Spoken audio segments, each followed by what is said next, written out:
যোগে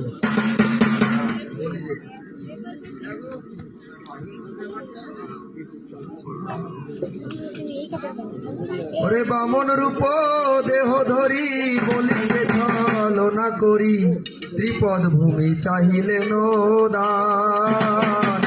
আরে হালায় বলিছে হরি নিলেন পাতাল পুরী দেব গানের করিলেন প্রাণ আরে ব্যস্ত হয়ে বলি রাজা করিতে লাগিল পূজা বাহুবিধ দিয়া উপহার আর শ্রী হরির চরণ তলে শশাঙ্ক দাসেতে বল পঞ্চমেতে বামন অবতার।